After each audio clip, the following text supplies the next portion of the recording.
I've been doing Teacher Tip Tuesdays as part of my professional development. But today, I want to speak to students. So recently, a girl came into my room and she asked for an extension on a project. She'd missed a couple days of school, and as I was talking to her, she started to cry. And she said, "I know it's a stupid reason." And she told me what was going on in her life.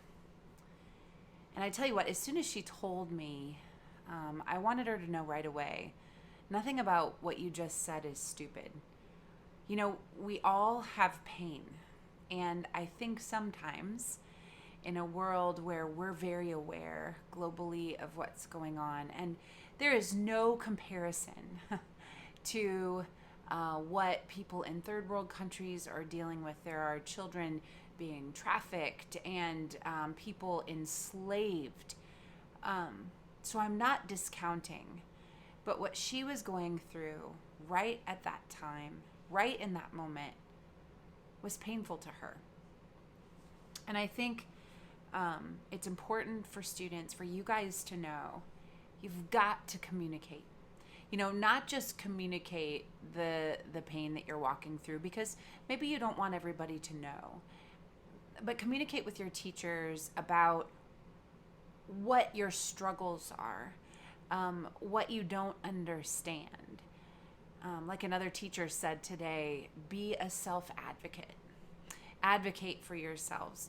Know that maybe your pain to you seems insignificant and stupid if you would speak it out loud, but it's your pain.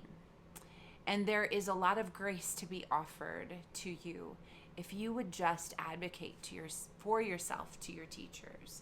You know, I've been a public educator for 21 years, and I've watched slowly as teenagers and students have more anxiety about speaking to adults or ordering their own food or making a phone call.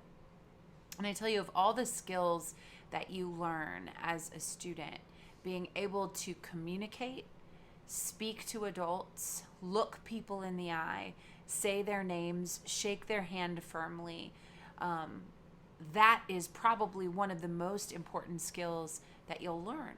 Because in an interview, that's how you're going to get a job. In a job, that's how you're going to acquire customers or get along with a colleague. In life, that's how you're going to meet people and, you know, have a good relationship with a doctor or a plumber or anybody that you come in contact with.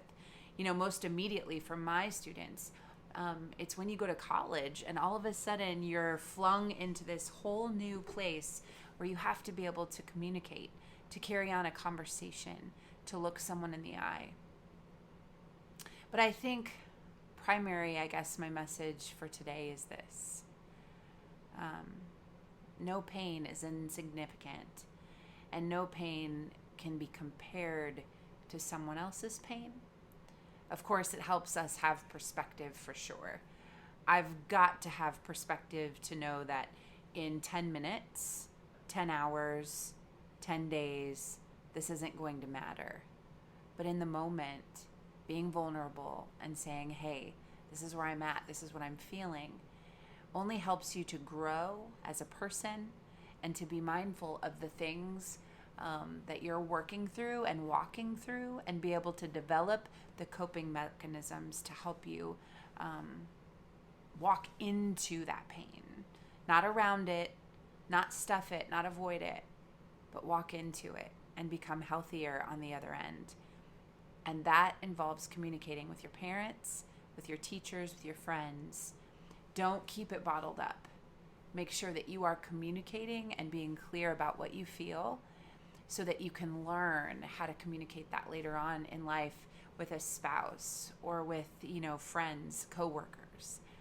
You know, I love being a teacher. And I guess if I end this video by giving a teacher tip, it would be this: give grace. I had two instances kind of back to back with one another where one student was asking in advance, you know, hey, I can't do this. I need an extension. And another was right at the moment. And that student said, I get it. This is my fault.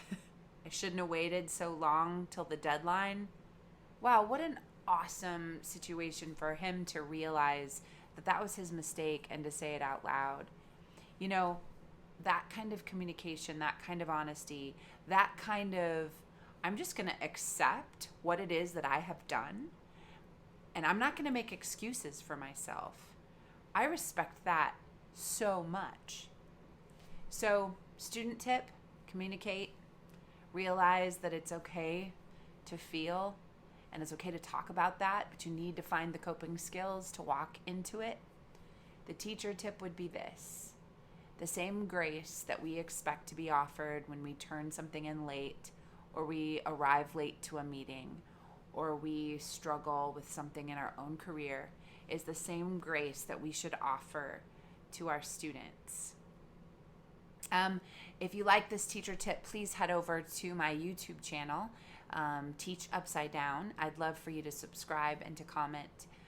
But my heart is to make a difference in the lives of students and to share with teachers just some of the things that I've learned over the last 21 years. I by no means am perfect. I'm still learning, and I love that we can learn together.